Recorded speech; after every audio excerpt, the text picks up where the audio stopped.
마태복음 5장 4절 같이 한 목소리 읽겠습니다. 애통하는 자는 복이 있나니 그들이 위로를 받을 것이며 애통하는 자는 복이 있나니 그들이 위로를 받을 것이며. 애통함은 주 안에서 복이 된다. 애통함이 복이 되는 것은 바로 주 안에서임을 말씀하고 있습니다. 오늘 이 말씀 가지고 같이 은혜를 받기를 원합니다. 우리에게 애통함은 피해야 할 대상이고, 그리고 애통함이 오지 않기를 원하고 바라고 있습니다. 하지만 어떻습니까? 우리의 삶 속에서 아주 큰 애통도 있고 작은 애통도 있습니다. 크고 작은 애통이 우리 안에 찾아옵니다. 갑자기 사랑하던 부모님이 세상을 떠났을 때 그 자녀들은 애통함 속에 거하게 됩니다. 같이 열심히 이렇게 살던 부부가 배우자의 버림으로 인해서 그 억장이 무너지는 그러한 삶을 살아가는 경우도 있습니다. 자녀들이 큰 고통과 또 질병으로 인해서 예기치 않은 그러한 아픔을 겪으면서 평생 애통함 속에 살아가는 그런 부모도 있습니다. 특별히 건강하다가 건강을 잃어서 회복될 기미가 없은 그러한 가운데 있을 때 애통함 속에서 살아가기가 쉽습니다. 이것뿐만 아니라 우리가 또 열심히 그동안 모아서 돈을 이렇게 잘 저축했는데 어느 순간에 사기를 당하거나 속임을 당해서 다 잃어버렸어요. 애통할 일이죠. 열심히 노력해서 사업을 일으켰습니다. 그러나 오늘날과 같이 코로나라든가 또 IMF라든가 이런 일을 당해서 자기가 잘못한 거 별로 없는데도 불구하고 사업을 접어야 하는 그런 애통함이 있습니다. 직장 생활하는 사람도 그렇지 않습니까? 열심히 자기가 충성했는데 경제 불황이라는 것이 갑자기 그 기업에 오기도 하고 전반적인 사업은 상황 속에서 오기도 해서 결국은 직장을 관둬야 될 때 그 사람의 애통함은 말로 할 수가 없습니다. 이렇게 여러 애통한 일들을 당했을 때 우리는 어떻게 합니까? 슬퍼하면서 통곡하면서 지냅니다. 이것이 인생의 모습입니다. 그래서 사람들은 이 애통함을 어떻게 하려고요? 피하려고 하죠. 그리고 좀 극복할 길들을 찾아보려고 애를 씁니다. 세상의 학문이나 또 세상의 특별히 철학과 같은 경우는 애통함을 피하고 극복할 수 있는 길들을 제시하고 도와주기도 합니다. 과학도 마찬가지로요. 심지어는 의학적인 부분도 우리의 애통함을 덜어주기 위해서 이렇게 많이 공헌하고 힘을 보태고 있습니다. 이렇게 우리의 돈과 에너지와 열정과 열심들을 애통함을 극복하고 또 견뎌나가려고 또 더 나아가서는 피할 수 있는 길을 찾고자 애를 쓰면서 나아갑니다. 그런데 어떻습니까? 애통함이 사라집니까? 안 사라지더라고요. 애통함은 계속 있더라고요. 아무리 과학이 발달하고 아무리 의술이 발달하고 아무리 세상에 시스템이 갖춰져도 애통함은 그대로 있더라고요. 어떻게 보면 오늘 우리 시대에 이 코로나를 맞이하면서 진짜 애통함을 우리는 피할 수가 없구나. 애통함은 이 땅에 더불어서 살아가는 거구나 하는 걸 깨닫게 해주는 그러한 또 한편의 그러한 계기가 되는 것도 느껴집니다. 오늘 이렇게 애통함은 어떻습니까? 우리 인생의 불행입니다, 사실은요. 그리고 아픔이고요. 그런데 오늘 우리가 마음을 열고 자세히 보면 우리 주님은 이 애통함에 대해서 세상에서 어떤 교훈과 어떤 것으로도 얘기하지 아니한, 제가 보기엔 그래요. 물론 다른 데서 나왔는지 모르겠죠. 그러나 오늘 정말 이 애통함에 대해서 우리 주님은 전혀 다른 이야기를 하고 있습니다. 전혀 새로운 길을 제시하고 있습니다. 그리고 애통함에 대해서 정말 우리에게 복을 주시는 길을 이야기하고 있고 보여주고 있고 그것을 누리도록 우리 가운데 그렇게 펼쳐 놓으셨다는 사실입니다. 주님이 뭐라고 하셨습니까? 한번 외워볼까요? 우리 같이 한번 읽어보겠습니다. 시작. 애통하는 자는 복이 있나니 저희가 위로를 받을 것이며. 그들이네요. 그죠? 전에는 저희가 그랬는데 그들이 위로를. 애통하는 자는 어떻다 그랬어요? 주님은 뭐라 그랬어요? 애통하는 자는 복이 있다 그랬어요. 복이 있다라는 것은요, 단순하게 피하거나 극복하는 차원이 아니라 그 애통이 오히려 복이 된다는 이야기입니다. 이건 너무너무 우리가 이걸 그냥 지나가서 주님이 좋은 말씀 하셨구나 이렇게 생각해서 우리가 그냥 받아들이기 때문에 그렇지, 이 앞에 저와 여러분이 정확하게 서고 다시 깊이 마음을 간직하고 성령께서 저와 여러분에게 다시 마음에 깨닫게 하신다면 달리 들려야 되는 말씀이라 저는 그렇게 믿습니다. 저와 여러분이 주님이 이렇게 우리에게 복음을 주셨잖아요. 복된 소식. 애통하는 자는 복이 있다고 했는데 우리가 그것을 잘 누리며 살아가고 있습니까? 우리가 깊이 생각해야 되고 우리가 깊이 기도해야 되고 깊이 간직해야 될 부분들이 우리 주님 하신 말씀이 그냥 단순하게 윤리나 도덕이나 세상에서 위로 차원에서 주는 그런 말씀으로 생각한다면 우리가 그냥 지나가도 되겠어요. 그러나 우리 주님은 뭐라 했어요?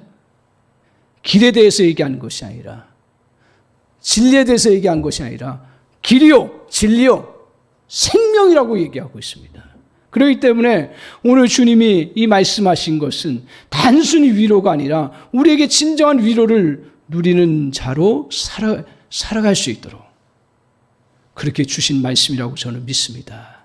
따라서 저와 여러분이 정말 이 시간 인터넷이나 또 우리가 대면 예배로 드리는 저와 모든 우리 성도님들에게 성령께서 함께 하셔서 정말 하나님, 내 애통함 속에서, 애통함은 없어질 수 없는데 애통함 속에서도 복을 누리는 그러한 인생 되게 하여 주옵소서. 내가 애통함 속에서도 정말 주님으로 말미암아 위로를 받고 또 복을 누릴 수 있는 인생 되게 하옵소서. 이걸 마음에 품어야 오늘 이 말씀이 저와 여러분에게 들려지는 줄 믿습니다. 이 은혜를 충만히 누리시기 바랍니다. 이 은혜예요. 이 은혜가 저와 여러분에게 다시 들려지는 그리고 누려지는 역사가 있기를 바랍니다. 그러면 애통하는 자가 복이 있다라는데 그러면 오늘 그 복을 누리는 길이 무엇입니까? 애통한 일이 있을 때 대부분 사람들이 어떻게 하죠? 주저앉습니다. 통곡하지요. 애통이라는 것은 단순한 슬픔이 얘기하지 않아요. 깊은 통증을 느끼는 아픔이에요. 그렇기 때문에 이런 사건들을 만나면 사람이 어떻게 할지를 몰라요. 주저앉게 되고. 그러면서 자기를 다시 생각하면서 자기 안에 한탄스러움들이 나타나기 시작할 거예요, 아마. 그러다가 어떻게 됩니까? 그러다가 내 팔자라려 하고 그냥 받아들이는 사람도 있을 거예요. 그리고 또 어떻게 합니까? 그렇게 하다가 이 애통함이 누구로 인해서 연결된 것처럼 느껴졌을 때는 어떻게 해요? 원망을 합니다. 답은 그 공식으로 나갑니다. 그러면서 조금 더 나아가는 사람이 어떤 사람이냐면 세상적으로 보면 조금 더 나아가는 사람이 뭐냐. 그래, 내 애통함을 당했어. 이 애통함을 준 사람이나 또 이 애통함 속에서 고소해야 할 사람들을 내가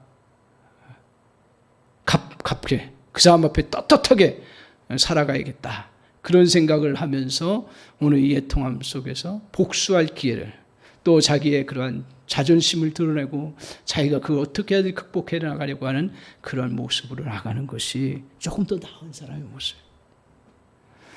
그런데 오늘 주님은요, 그런 사람이 복 있는 사람이라고 얘기하지 않습니다. 오늘 이 말씀을 같이 보면서 그 청중, 주님께서 1차적으로 말씀하신 대상이 누구라 그랬어요?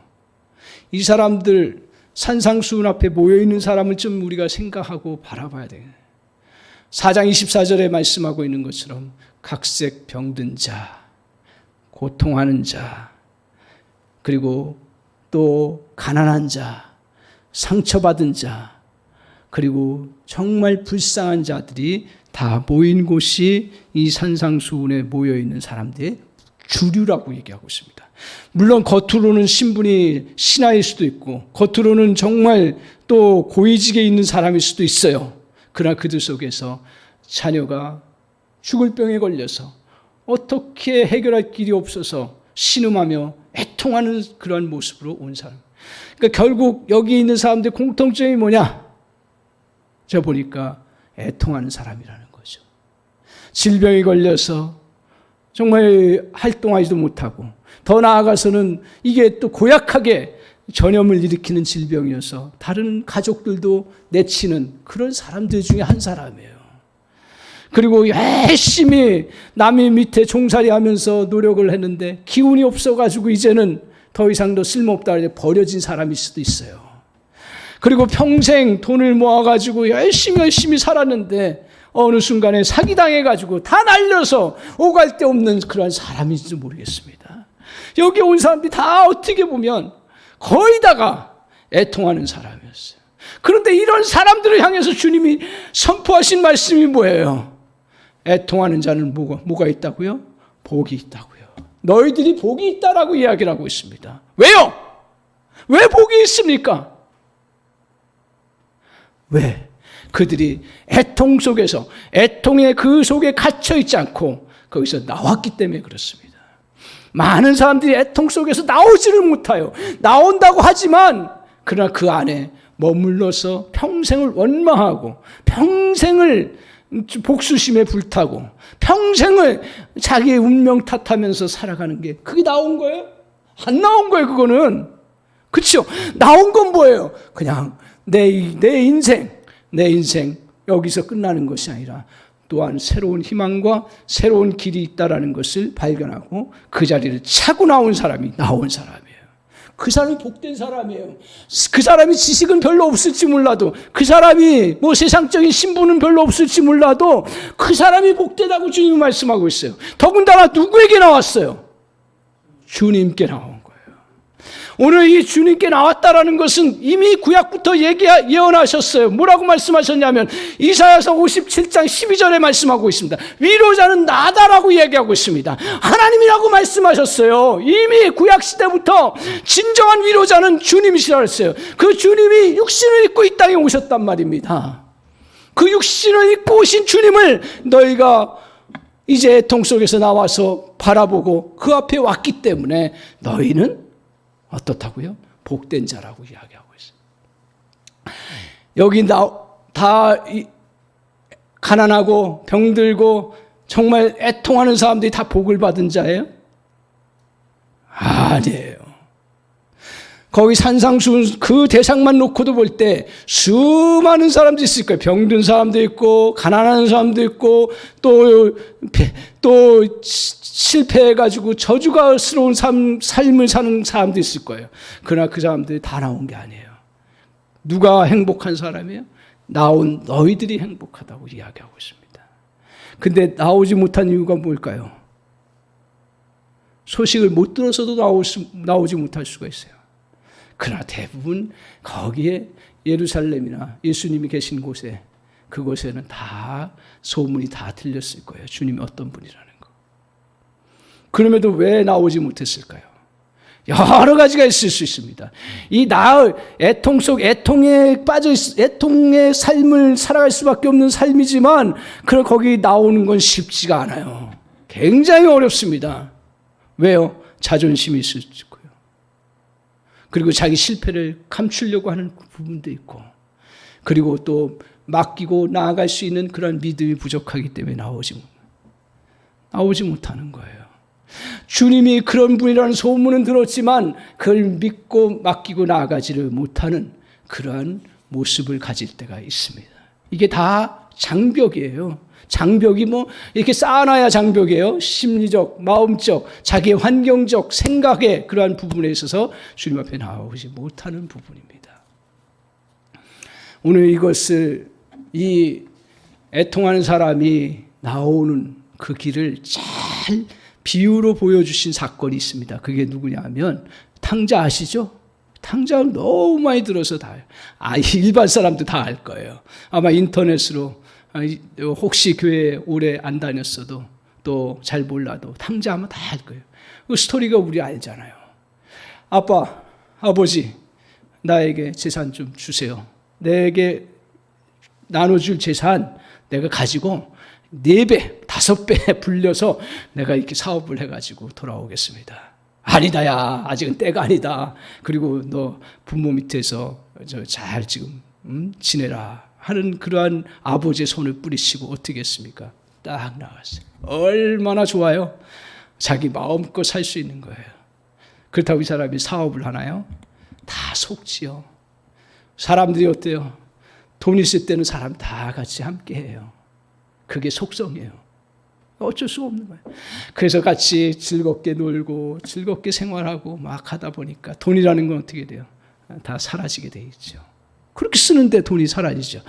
그래서 이제 정신이 바짝 들어요. 그래서 일이라도 해봐야겠다 생각하고 일을 해봤지만 노동을 해본 적도 없죠. 기술도 없죠. 그리고 일거리도 없죠. 또 그 땅에 심히 기근도 오고 그러니까 열심히 노력을 하려고 했지만 결국은 돼지 지엽 열매, 돼지의 열매, 먹는 열매인가 봐요. 그거조차도 구할 수가 없어서 이제는 죽을 지경에 한 거예요. 그전에도 얼마나 생각이 났겠어요. 자기가 이 문제를 해결할 수 있는 길은 뭐예요? 이 상황 속에서 지금 이 탕자는 뭐 때문에 통했어요? 자기의 실패 때문에 통한 거예요. 근데 성경은요, 이 성경을 잘 이해하셔야 되는데 뭐냐면 너무 각색을 내놨어, 사람들이. 고급스럽게. 하나님 나라를 위해서 애통하는 자, 정의를 위해서 애통하는 자, 다른 사람의 죄를 위해서 애통하는 자로 바꿔버렸어요. 아니에요. 그러니까 복음이 안 되는 거지. 복음이 뭐야? 죄송합니다. 복음이 뭡니까? 복음이 뭡니까? 복음이 뭐예요? 도저히 내가 건진받을 수 없고 도저히 할 수 없는 사람들에게 정말 희망을 주고 그리고 진리를 가르쳐주고 그리고 진리 안에서 살 수 있도록 은혜 베풀어 주신 게 나는 복음이다 그렇게 믿습니다. 탕자가 진짜 애통하는 자예요. 그가 복받은 자예요. 왜? 그가 이제 그런 상황 속에서 누구한테 가야 돼요? 아버지께로. 다른 길이 없어요. 세상적으로 보면 저 사람 윤리적으로 문제가 얼마나 많고 얼마나 죽어도 싸고 그렇게 저주받아도 싸다고 해요. 근데 아버지만큼은 어떻게 합니까? 돌아오기를 바라는 거예요. 그래서 아버지에게 이 탕자가 돌아갔을 때에서야 문제가 해결되고 그리고 그가 정말 복을 누리는 인생으로 바뀐 것, 그걸 보여주고 있습니다. 오늘 애통하는 자에게 하나님께서 보여주신 그림이 그거예요. 아버지가 늘 바깥을 향해서 기다리고 우리를 향해서 찾는 자로 우리를 바라보고 계신데 애통한 일 당했을 때 그때 너 그냥 와라. 그거 한마디예요. 다른 거 없어요. 애통한 일 당했을 때 주님께로 가라는 얘기예요. 오늘 그것을 받아들이고 갔어요. 근데 탕자가 갈 때 우리가 성경을 잘 알고 있지만 얼마나 주저주저했겠어요. 그전에도 돈 떨어져도 갈 수 있잖아요. 그리고 직업 없을 때도 갈 수 있고요. 그리고 배고플 때도 갈 수가 있잖아요. 근데 거의 죽을 지경에 때서야 간 거예요. 왜 못 갔겠어요? 저와 여러분이 양심 있으면 자기 아버지 돈 다 날렸는데 어떻게 가요? 너무 부끄럽잖아요. 못 가지요. 그리고 자기가 떵떵거리고 아버지한테 약속을 했는데 자기의 모습을 보니까 수치심이 느껴지는 거예요. 그리고 내가 이렇게 다시 돌아가면 형 볼 면목이 뭐가 있어요? 형한테 나눠줘야 될 건데 형은 죽도록 고생했는데 자기 것 찾지도 못했는데 형의 욕을 들을 그 용기가 생기지라는 거예요. 그 장벽이 너무 큰 거예요. 그래서 못 가다가 결국은 어떻게 했습니까? 그냥 모르겠다. 이럴 때는 모르겠다 해요. 모르겠다. 이제 주님 앞에, 아버지 앞에 가야겠다. 그렇게 갈 수 있었던 그 장벽들을 뛰어넘을 수 있는 건 뭐예요? 수치심과 열등감과 그리고 또한 나의 실패감과 모든 두려움과 그 부끄러움들을 다 뛰어넘을 수 있었던 건 뭐예요? 그것들은 아버지께 다 맡기는 그 마음이었던 거예요. 그것만 뛰어넘을 수 있는 거예요. 그래서 아버지가 어떻게 처분하든 자기를 일꾼으로 노예로 삼든 그리고 자기의 벌을 내리든 나는 아버지에게 가야 된다는 그것 때문에 뛰어넘을 수가 있는 거예요. 여러분, 그래서 아버지를 아는 게 중요한 거예요. 그래서 하나님을 아는 게 중요한 거예요. 하나님을 곡해하지 마시기 바랍니다. 하나님은 아버지와 같다. 아버지보다 더하신 분이에요. 어떤 상황에든 와야 된다. 그래서 이 장벽을 뛰어넘는 것은 뭐예요? 맡김이에요. 그냥 다 맡기는 거예요. 주님 앞에 온전히 맡기는 거예요. 아멘. 맡길 때 나가요. 이 맡김이 얼마나 힘든지요. 그것을 잘 보여주는 자료가 있습니다. 크리스찬 투데이라고 하는 잡지가 있어요. 기독교 잡지. 여기 통계가 나왔습니다. 그 무슨 통계였냐면 자살 통계예요. 그러면서 시사하는 것들을 얘기해 주는데 자살 통계 이제 나왔는데 지금 보통 1년에 우리나라 자살이 얼마인 줄 아시죠?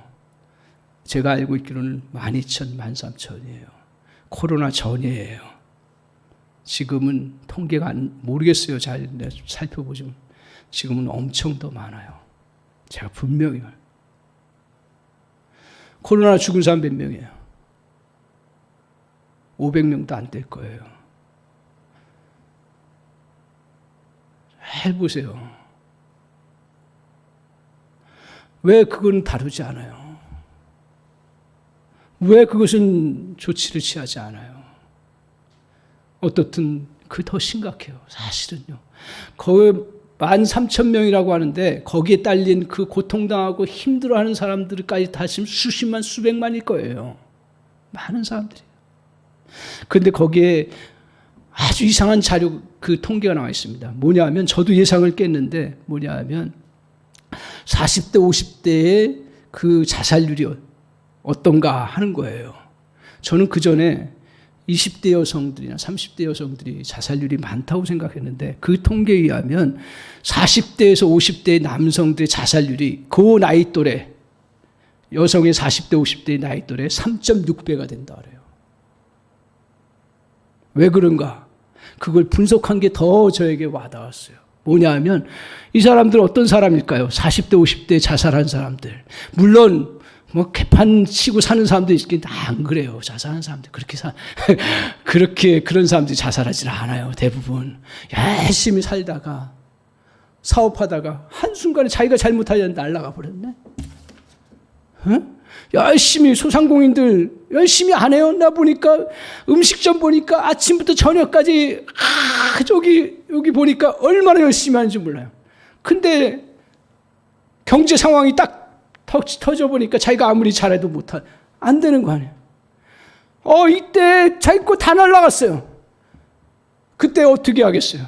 이거 그동안 어떤 걸로 배웠어요? 내 책임이다. 내가 감당해야 된다. 근데 감당이 돼요? 안 되죠. 그러니까 그 크리스찬 투데이에서 뭐라고 분석을 했냐면 이 45대 50대 사람들 자살률이 높은 건 뭐냐면 그대 책임감과 일들의 중요함도 있겠지만 위로받는 일에 익숙하지 않기 때문에 그런 거예요. 창피하니까요. 자존심이 있으니까요.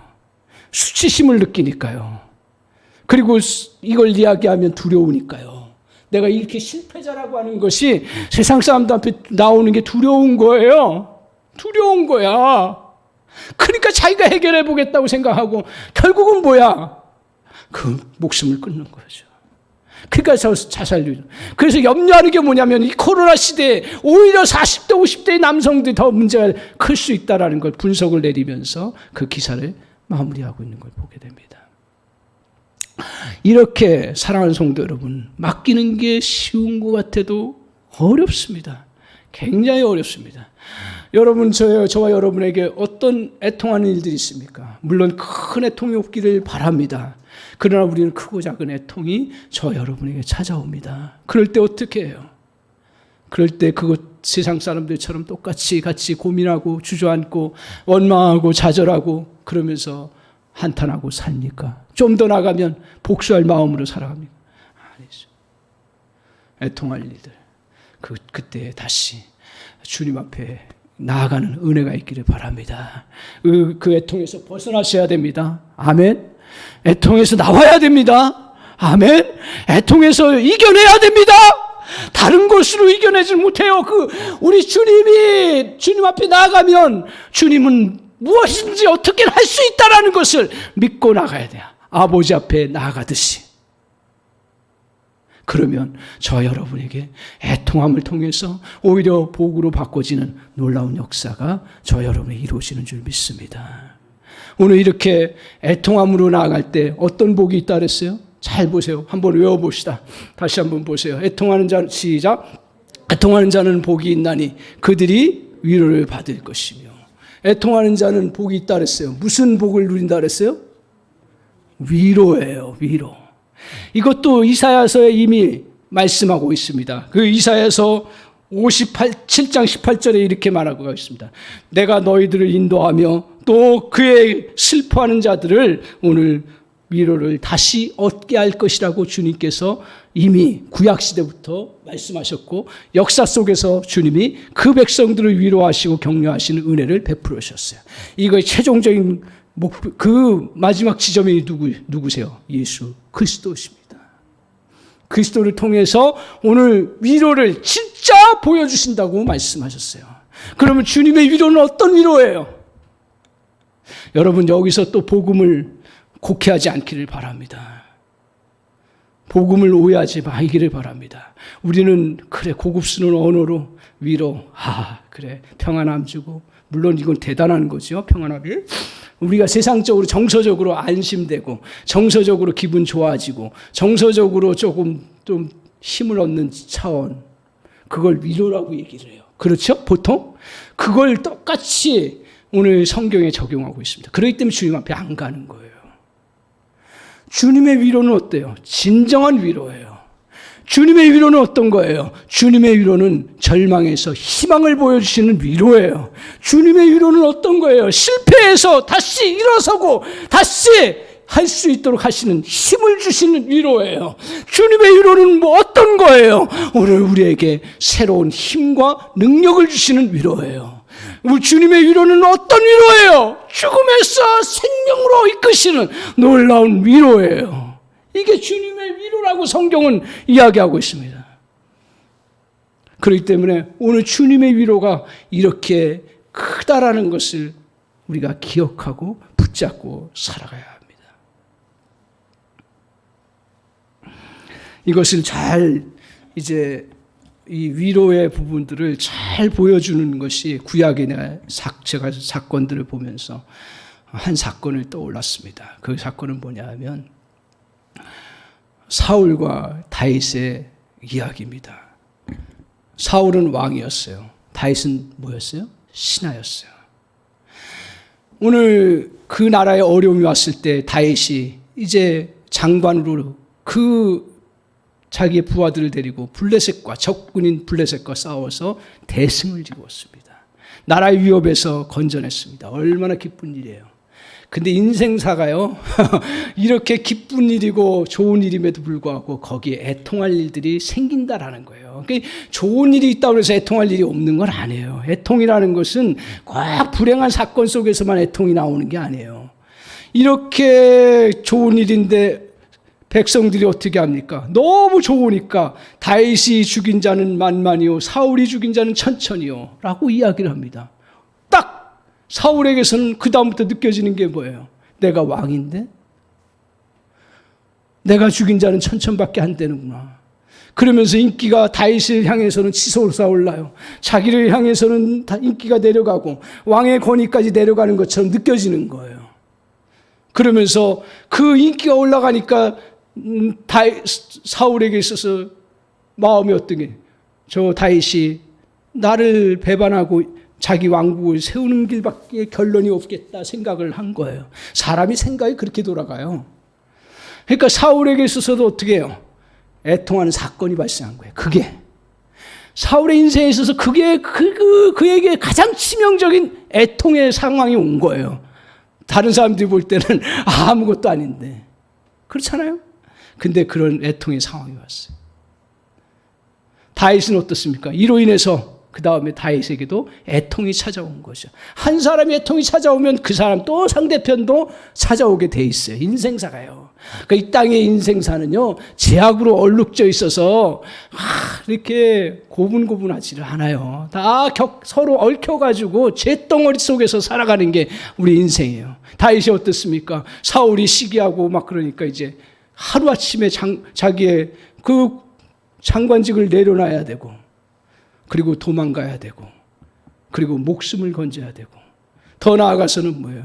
자기 부인도 못 만나고, 그리고 사랑하는 요나단 친구도 못 만나고, 그러면서 겨우 살아가는데 그것도 늘 불안해서 남의 나라까지 미친 짓 하면서 들어가야 되는 그런 상황이 발생. 이게 애통 아니에요?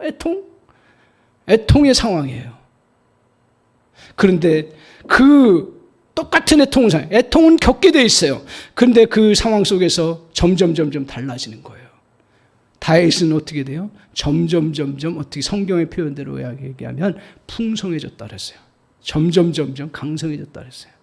오늘 사울은 어떻다 그랬어요? 점점 공고함 속에 메말라갔다고 이야기하고 있어요. 나중에 미쳐 돌아가요. 왜 이렇게 대조적입니까?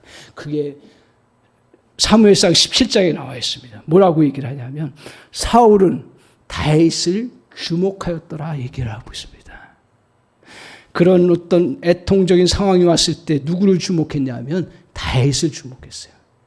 다윗에 대해서 의심하기 시작하고, 다윗이 인기 올라가는 걸 보기 시작하고, 다윗이 점점 잘 되는 걸 보게 되고, 사람들이 다윗에게 달려가는 걸 보게 되고, 그러니까 사람을 자꾸 본 거예요. 그러니까 애통의 상황 속에서 나왔어요, 못 나왔어요? 못 나온 거예요. 그리고 위로를 받아요, 못 받아요? 못 받는 거예요. 누가 위로해줘도 못 받는 거예요. 오늘 다윗은 어땠습니까? 사무엘상 17장에 뭐라고 얘기를 하냐면 다윗은 하나님과 함께 하니라 라고 이야기하고 있습니다. 그 말은 뭐예요? 다윗이 그렇게 위험한 상황이고 정말 애통하는 상황인데 그때 하나님 앞에 나아간 거예요. 그게 얼마나 처절했는지 아세요? 그게 시편에 녹아들어 있어요. 그 수십 편을 자꾸 만들면서 너무너무 힘드니까 하나님 저 원수의 머리 위에 숯을 넣어달라고 인간적으로 고백할 수밖에 없는 그 고백이 그게 나오는 거예요. 그러니까 그 고백 속에 있다가 기도하는 사람이고 하나님을 바라보기 시작하니까 뭐예요? 결국 나중에는 축복해주고 하나님 궁일이 여겨달라고 그렇게 요청하면서 그가 기도를 마치는 걸 보게 됩니다. 그러니까 다윗이 위로를 받을 수 있었던 건 뭐예요? 고통 속에서 주님께로 달려갔기 때문인 거예요. 고통 속에서 주님을 바라보았기 때문에 그런 거예요. 애통 속에서 주님 앞, 애통의 그 구조 속에 빠져들어가지 아니하고 주님 앞에 달려간 거예요. 오늘 그렇기 때문에 오늘 그가 정말 위로를 얻고 복을 누리게 된 거예요. 어떤 위로를 얻었어요? 그가 절망 속에 다시 일어설 수 있는 힘을 얻었어요. 그리고 원수의 그 분노에 그 차 있는 그 분노심이 사랑으로 바뀌었어요. 할렐루야. 그 불가능하다가 하는 것이 가능으로 바뀌었고요. 그리고 실질적으로 블레셋의 그 적군에서 무사하게 다시 탈출될 수 있는 하나님의 도움의 손길이 그에게 느껴진 거예요. 이게 위로 아니고 뭡니까? 이 위로를 느낀 거예요. 이런 은혜가 있습니다. 위로라는 것은 단순하게 정서적인 위로가 아니에요. 제가 이제 이렇게 이 말씀을 묵상하면서 애통하는 자의 모습이 어떤 건가 쭉 이제 리서치를 쭉 하다가 한 자매의 간증을 제가 듣게 됐습니다. 간증을 들었는데 그 자매는 윤선 디자인 대표입니다. 그래서 정윤선 자매라고 합니다. 이 자매의 삶을 이야기를 하는데 삶이 처음부터 끝까지 애통해. 삶이 요새 그런 사람이 있나 생각할 정도로 뭐였냐면 어렸을 때 아빠가 이혼을 했어요. 무슨 일인지 자세히 얘기 안 하더라고요. 얼마나 힘들었겠어요. 어린 나이에 6, 7살 됐던 것 같아요. 근데 이제 눈치를 보니까 새엄마를 아버지가 이제 데려오려고 하는 것 같아요. 그래서 딱 왔을 때 이 자매가 착하고 제가 보기에는 지혜로운 것 같아요. 그래서 엄마 보고 싶죠. 얼마나 보고 싶을까. 근데 그 마음을 싹 누르고 그 새엄마 될 사람한테 얼마나 기쁘게 아주 이렇게 좋게 받아들이면서 참 기뻐했는지 몰라요. 그것 때문이었는지 또 새엄마도 들어올 때 정말 또 이렇게 잘해봐야겠다 들어와서 이렇게 잘해줬어요. 잘해주다가 어느 순간에 변하기 시작하는 거예요. 손을 대기 시작하네요. 그 회초리를 때리네요. 근데 때리는데 이게 정도가 점점 심해가지고 부러질 때까지 때리는 거예요. 어린애 뭐 때릴 게 뭐 있어요. 제가 보기에는 잘못한 것도 없는데 때리는 거예요. 심지어는 어떻게 되냐면 나중에 부러지니까 이 털이게 그 쇳덩어리 된 거 있죠. 그 쇳덩어리 된 걸 가지고 이제 그 조그만 애를 휘어질 때까지 때리네. 그러면서 그 고백하는 게 뭐냐면 자기는 이 풀장에 못 간대요. 이 허리만 차도요. 왜냐하면 트라우마가 있죠. 무슨 트라우마가 있냐면 그 새엄마가 어느 날에는 욕조에 물을 담겨놓고 거기다 머리 쳐박게는 거예요. 그리고 다시 쳐박거든. 야, 이게 무슨 할 짓이에요. 그렇게 나왔어요. 그렇게. 얼마나 힘들어. 그러니까 얘가 이제 교회를 이제 다니기 시작한 거죠. 그러면서 이제 거기에 교회에 이제 작은 교회인데 사모님이 위로도 잘 해주고 또 가서 찬양도 하고 그러면서 많이 힘을 얻었다.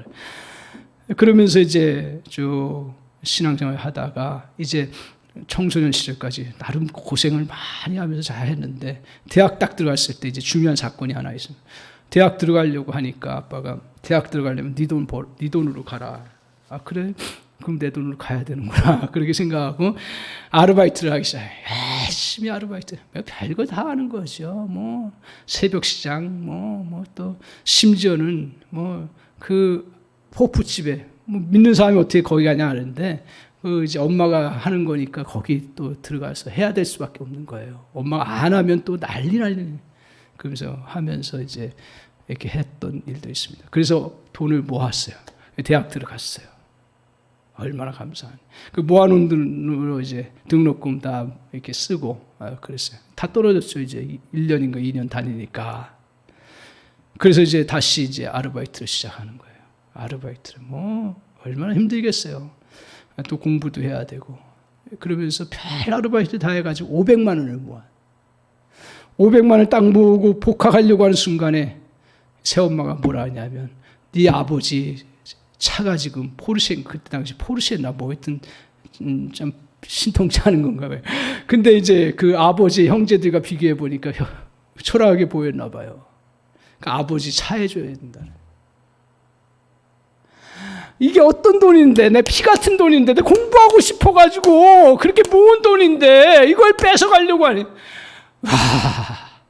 결국은 어떻게 해요? 착하니까 그냥 준 거예요. 그러면서 하나님 앞에 달려가면서 하나님, 나 이거 아픈 기억들 너무 많습니다. 주님, 나 이렇게 어렵게 사는 거 힘든 거 주님 아시는데 주님, 그러면서 울면서 애통하면서 주님 앞에 맡기는데 어떻게 맡기냐면 하나님, 이거 기억에서 없어지게 해주세요. 없어지게 해주세요 그러는 거예요. 없어지게 해달라고. 근데 자기도 모르는 사이에 그게 없어진 거예요. 그래서 이 간증할 때 그러면 이걸 기억을 어떻게 했냐? 자기는 희미하게 그냥 느껴졌는데 동생하고 이제 얘기하면서 동생이 그걸 다 기억하는 거예요. 아, 그래서 그때 이렇게 있었구나. 그래서 그걸 이제 제 3자식으로 그 이야기하는 거예요. 기억에서 없어졌으니까 거의. 놀라운 거죠. 그러니까 정말 애통하는 그런 가운데서 그 어떻게 어린 나이에 주님 앞에 나아가서 할 때마다 작은 위로, 큰 위로, 우리의 인간적인 측면에서 볼 때요. 다 받으면서 나름대로 이겨나가다가 결정적으로 하나님이 그것을 기억을 없애게 해주셔서 다시 살 수 있었던 거예요. 그래서 열심히 이렇게 활동하고 또 하다가 이제 또 좋은 배우자를 만났네요. 작곡가를, 배우자를 만났어요. 그리고 자녀를 낳았고. 그래서 행복하게 사는데 세상 사람들이 보면 저 여자 기구하구나 이렇게 생각할 정도의 일이 또 발생한 거예요. 뭐가 발생했냐면 남편이 뇌 종양, 뇌 암이 온 거예요. 그래서 이 뇌 수술을 해야 되는데 얼마나 뭐 여기 다 도려내고 그러면서 수술하고 중환자실에 있고 막 그런 상황인 거예요. 그 남편이 이제 중환자실에서 회복돼서 조금 이제 말도 못하죠. 근데 감각도 다 잃어버리고 혀의 감각. 근데 딱 하나 먹고 싶으면 포도 먹고 싶다는 거예요. 포도. 그래서 그래 내가 사줄게. 그래가지고 자기 이제 지갑 가지고 딱 나갔죠. 시장에. 거기 다 있고 카드도 있고 뭐 다 있고. 그 지갑 가서 이제 포도를 딱 사려고 했더니 뽑는 거야. 소매치 당한 거야 그 당시에. 야 이게 참 아니 다른 사람 거 가져가지 왜 이 사람 거를 가져가. 그러면서 여보 미안하다 그러고 내가 다음에 꼭 사줄게 하고 다시 돌아와. 그래서 집에 돌아왔는데 돌아와 보니까 또 며칠 사이에 또 집이 다 털려버린 거예요. 추측하기는 자기가 그 소매치기 때 잃어버린 그 주소 있잖아요. 그거 보고 했는지 어쩐지 집에 있는 뭐 많지도 않지만 뭐 다 은근 패물 다 가져가고 뭐 다 가져간 거예요. 그러니까 이게 얼마나 기가 막힌지 내 인생이 꼬이고 꼬여도. 그래서 하나님 이제 통곡하는 거죠. 울 수도 없어. 애가 있으니까 울 수도 없어. 애 울면 또 깨니까 흐느끼고 막 그러는 상황 속에서 하나님 앞에 통곡하면서 뭐라고 통곡을 하나님 앞에 하냐면 애통해 하냐면 하나님 나 힘들게 사시는 거 아시죠? 하나님 너무너무 힘들어요. 어떻게 할 방법이 없어요. 주님 정말 불쌍히 여겨달라는 그 고백밖에 못하는 거예요.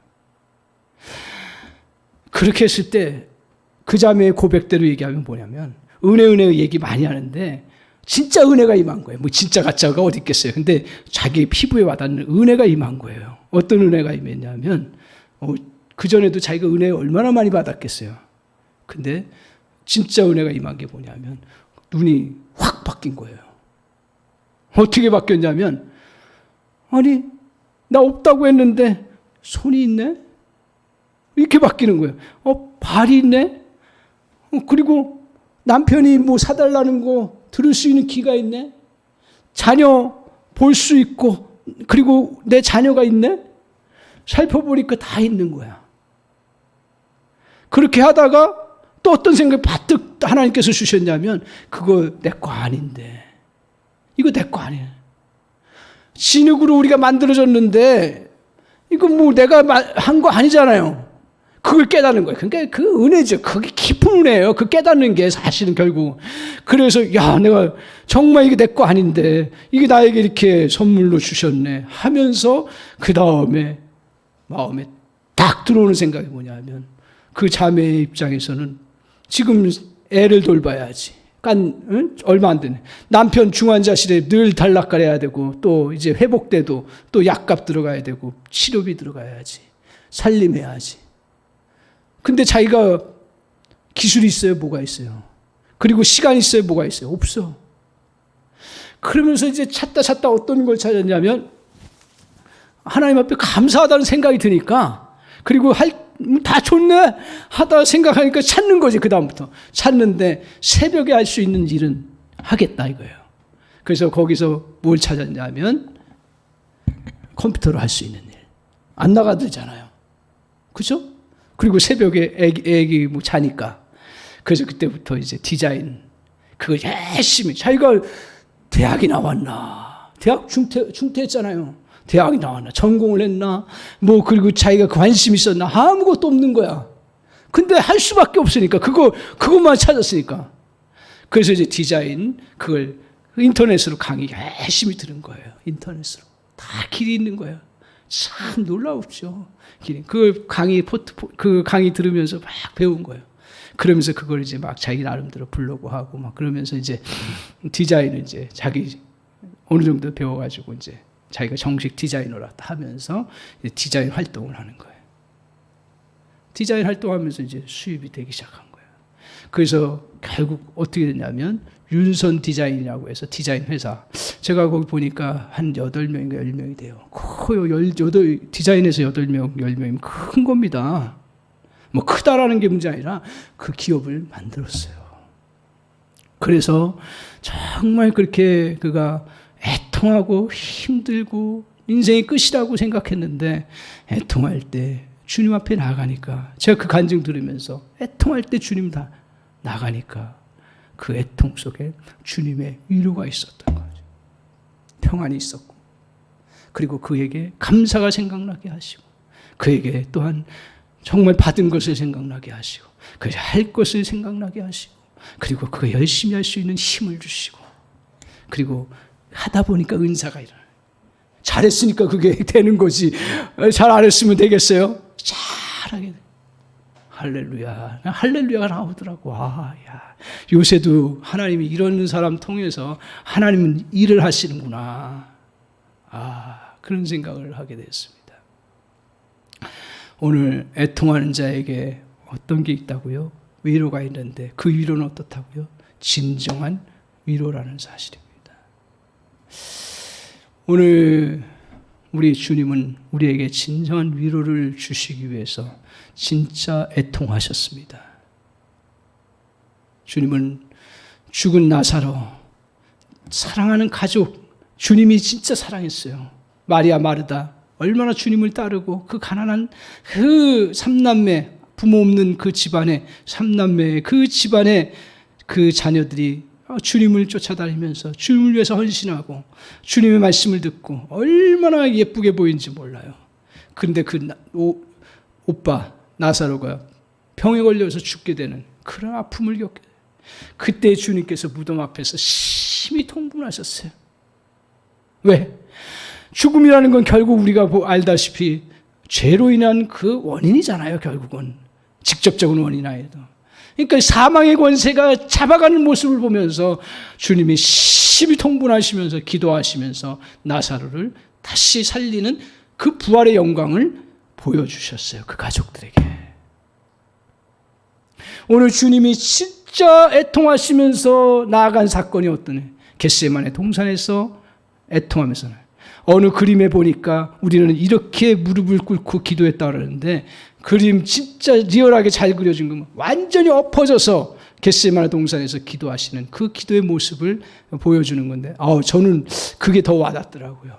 오늘 주님이 정말 그 성부 하나님과의 관계가 단절돼야 되는 그 죄악을 담당하는 그 아픔 그리고 십자가를 져야 되는 인간적인 그런 육신의 고통 그리고 또한 모든 사람의 죄를 다 담당해야 되는 그 무거운 영적인 눌림 그리고 흑암을 경험해야 되고 그리고 지옥까지 체험해야 되는 그러한 아픔을 주님이 다 담당하시기 위해서 그 겟세마네 동산에서 심히 애통하셔서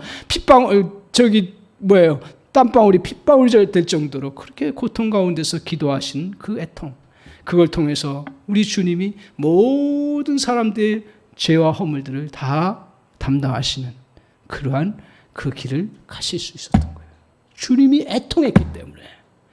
주님이 진짜 애통한 곳이 어디예요? 십자가를 통해서 못 박히시면서 모든 죄를 다 담당하시고 그리고 모든 실패를 다 담당하시고 그리고 모든 저주를 다 담당하시고 모든 사망을 다 담당하시면서 십자가에 담당하시면서 죽으셨기에 십자가에서 애통하셨어요. 그 애통으로 인해서 우리는 어떻게 했어요? 우리 주님께서 저가 찔림은 우리의 죄악 때문이요. 저가 상함은 우리의 허물 때문이요. 그가 우리의 십자가를 통해서 나음을 얻었도다라고 말씀하고 있습니다. 사랑하는 성도 여러분, 오늘 주님이 십자가를 통해서 정말 우리의 애통하는 부분들을 다 받으시고 우리에게 진정으로 우리에게 위로를 주시고 그리고 진정한 그런 축복을 허락해 주시는 놀라운 은혜를 덧입혀 주셨습니다. 사랑하는 성도 여러분, 우리가 주님 앞에 가는 것 매일 가지요. 그러나 정말 우리가 애통할 상황이 왔을 때 가야 되는데 그 장벽들이 어떤 장벽이 있습니까? 자존심에는 장벽이 있습니까? 자존심보다 더 크신 주님의 사랑이 있다는 걸 기억하십시오. 아멘. 부끄러움이 있지요. 부끄러움이 있습니까? 그러나 주님의 그 십자가의 수치당하심에 크신 우리의 수치를 다 담당하신 주님의 크신 그 은혜가 저와 여러분에게 있는 줄 믿습니다. 그걸 보십시오. 우리에게 실패가 정말 주님 앞에 나아가지 못하게 합니까? 그렇다면 오늘 주님은 십자가를 통해서 모든 실패를 다 담당하신 실패보다 더 크신 주님이심을 기억하고 그 주님을 바라보십시오. 그러면 주님 앞에 나아갈 수가 있습니다.